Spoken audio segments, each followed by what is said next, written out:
आणि एक मोठी बातमी समोर येते। नवी दिल्लीतील पाकिस्तान उच्चायुक्तालयात काम करणाऱ्या एका पाकिस्तानी अधिकाऱ्याला 24 तासात भारत सोडण्याचे आदेश देण्यात आलेले आहेत। भारताविरोधात कारवाया केल्याबद्दल त्याच्यावरती ही कारवाई करण्यात आली आहे। पाकिस्तान उच्चायुक्तालयाला याबाबतचं निवेदन जारी करण्यात आलेलं आहे। नवी दिल्लीतील पाकिस्तानी उच्चायुक्तालयामध्ये तैनात असलेल्या एका अधिकाऱ्याशी संबंधित हेरगिरीच्या आरोपाखाली पंजाब पोलिसांनी 2 व्यक्तींना अटक केलेली आहे। आरोपींना गोपनीय माहितीच्या बदल्यात ऑनलाईन व्यवहारांद्वारे पैसे मिळत होते अशी माहिती समोर येते।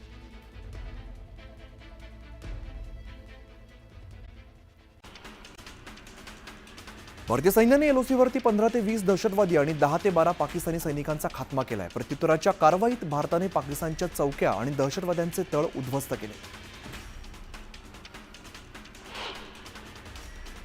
पाकिस्तानने तात्काळ पीओकेवरचा ताबा सोडण्याची मागणी भारतानं केली आहे, तर काश्मीरच्या मुद्द्यावर तिसऱ्याची मध्यस्थी भारताला मान्य नसल्याचं म्हणत परराष्ट्र मंत्रालयाने पाकिस्तानला ठणकावलंय।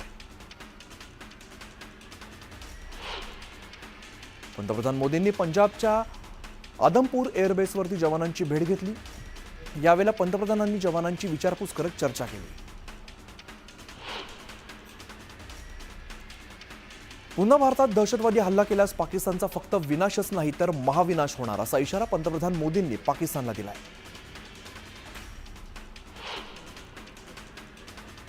आमच्या बहिणी आणि मुलींचं कुंकू पुसणाऱ्यांना घरात घुसून मारण्यात आलंय असं म्हणत पंतप्रधान मोदींनी सैन्याच्या कारवाईचं कौतुक केलंय।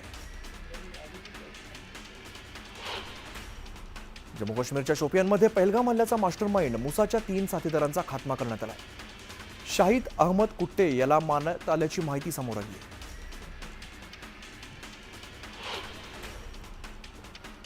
भारतीय सैन्याने ऑपरेशन सिंदूर संदर्भात 70 देशांच्या संरक्षण अधिकाऱ्यांना माहिती दिली। चीन आणि तुर्कस्तानचे अधिकारी मात्र गैरहजर असल्याची माहिती समोर आली आहे। भारतीय सैन्याने केलेल्या कारवाईत पाकिस्तानच्या हवाई दलाचं कंबरडं मोडलंय। भारतीय हवाई दलाने केलेल्या कारवाईत पाकिस्तानच्या अनेक एअरबेसचं मोठ्या प्रमाणात नुकसान झालंय। एनडीए शासित राज्यांच्या मुख्यमंत्री आणि उपमुख्यमंत्र्यांची येत्या 25 मे रोजी दिल्लीमध्ये बैठक पार पडणार आहे। ऑपरेशन सिंदूर नंतर पंतप्रधान मोदी प्रशासनाच्या समन्वयाबाबत चर्चा करणार आहेत। दहशतवाद्यांच्या अंत्ययात्रेत पाकचे टॉप मिलिटरी अधिकारी आणि पाकिस्तानचे लष्कर प्रमुख असीम मुनीरने उपस्थिती लावली आहे, तर लष्कर ए तैयबाच्या दहशतवादी अब्दुल रफने सुद्धा उपस्थिती लावलेली आहे। अबू जुंदालच्या दफनविधीच्या वेळेला हजर राहणाऱ्या सर्वांची नावं आता समोर आली आहेत। पहलगाम हल्ल्यातील दहशतवाद्यांचा शोध घेण्याची मोहीम आता तीव्र करण्यात आली आहे। पोलिसांनी दक्षिण काश्मीरमध्ये दहशतवाद्यांचे पोस्टर्स लावले। दहशतवाद्यांची माहिती देणाऱ्याला 20 लाखांचं बक्षीस दिलं जाणार आहे। जळगावमध्ये भारतीय सैन्य दलाच्या गौरवासाठी तिरंगा रॅली काढण्यात आली आहे। रॅलीमध्ये मोठ्या संख्येने नागरिकांनी सहभाग घेतलाय।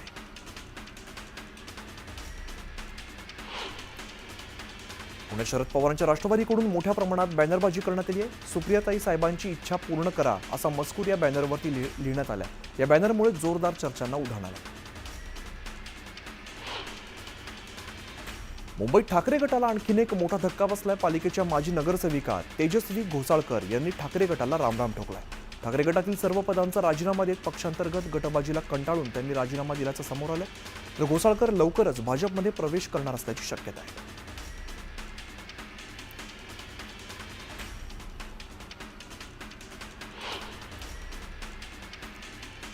भेटीत कुठलीही राजकीय चर्चा झालेली नाही, तर आमचे राजकारणा पलीकडचे संबंध आहेत असं स्पष्टीकरण उदय सामंत यांनी राज ठाकरेंची भेट घेतल्यानंतर सांगितलं।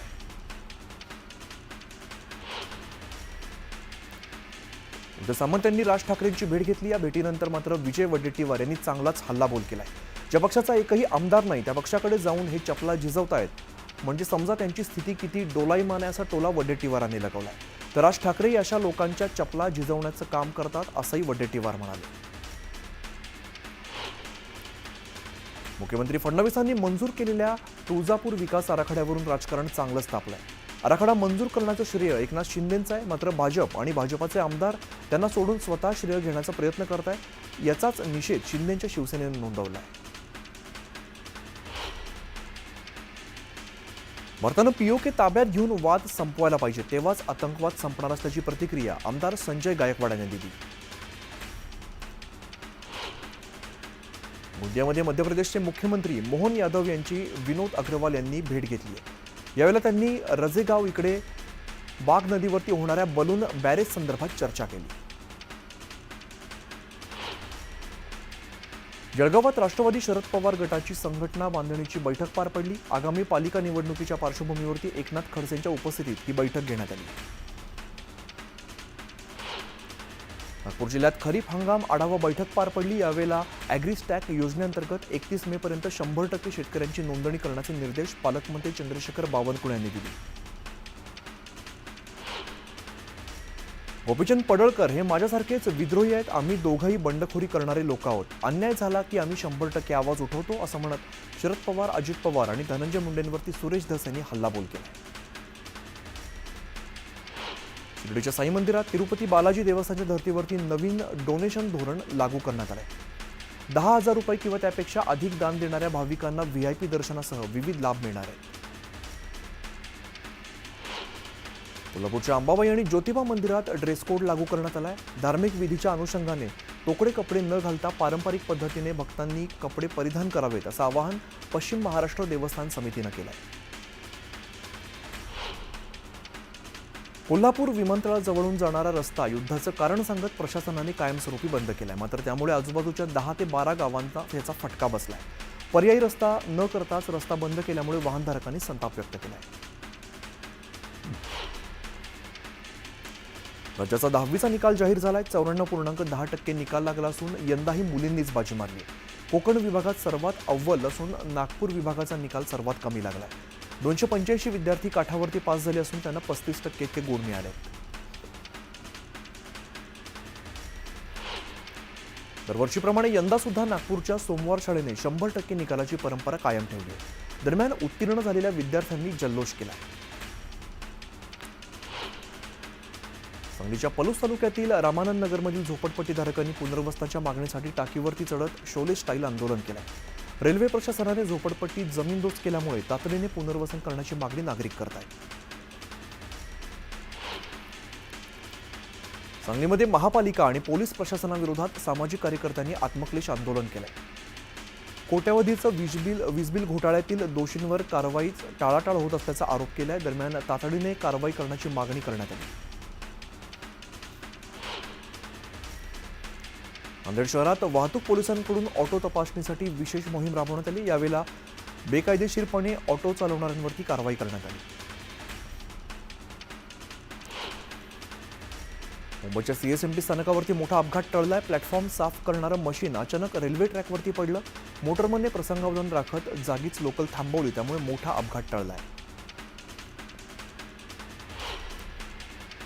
पिंपरी चिंचवड पालिकेने होर्डिंगवरती जाहिरात न लावण्याचा कालावधी कमी केलाय. 25 मे ते 7 जूनपर्यंत जाहिरात न लावण्याचा निर्णय घेतलेला आहे. यापूर्वी 15 एप्रिल ते 15 जूनपर्यंत पालिकेने जाहिरात बंदी केली होती.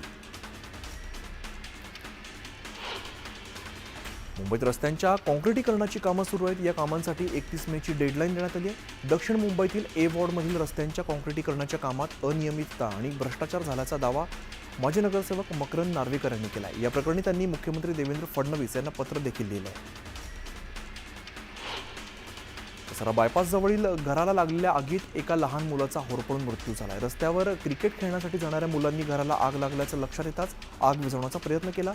या मुलाला बाहेर काढलं. उपचारासाठी रुग्णालयात दाखल करण्याआधी चिमुकल्याने त्याचा जीव गमावला आहे. पिंपरीच्या बाजारपेठेत भाजीपाल्याची आवक कमी झाली आहे. आवक घटल्यामुळे भाजीपाल्याच्या दरावर याचा परिणाम झाला आहे. दोडका, गवार, वांगी, मेथीसह पालकाचे दर वाढले.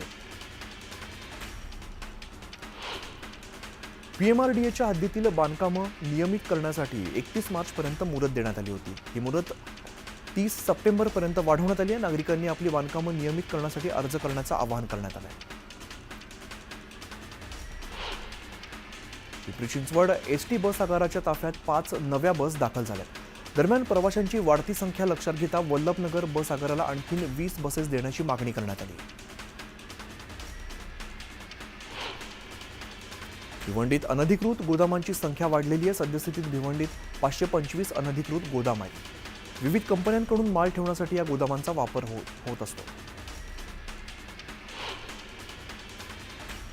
ग्रामीण भागात फोफावलेल्या गोदाम पट्ट्यांमुळे नियोजनबद्ध विकास व्हावा यासाठी राज्य शासनाकडून 2008-9 मध्ये भिवंडीतील 60 गावं MMRDAच्या प्राधिकरणाच्या नियंत्रणाखाली सोपवली.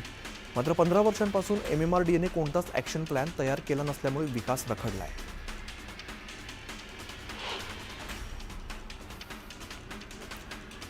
राज्यातील सर्वात कनिष्ठ महाविद्यालयांसाठी इयत्ता 11वी प्रवेशासाठीच्या नोंदणी प्रक्रियेची मुदत 15 मे रोजी संपणार आहे. 2 दिवसात सर्व शिक्षण संस्थांना प्रवेश नियंत्रण समितीच्या संकेतस्थळावरती तातडीने नोंदणी करणं हे अनिवार्य असणार आहे.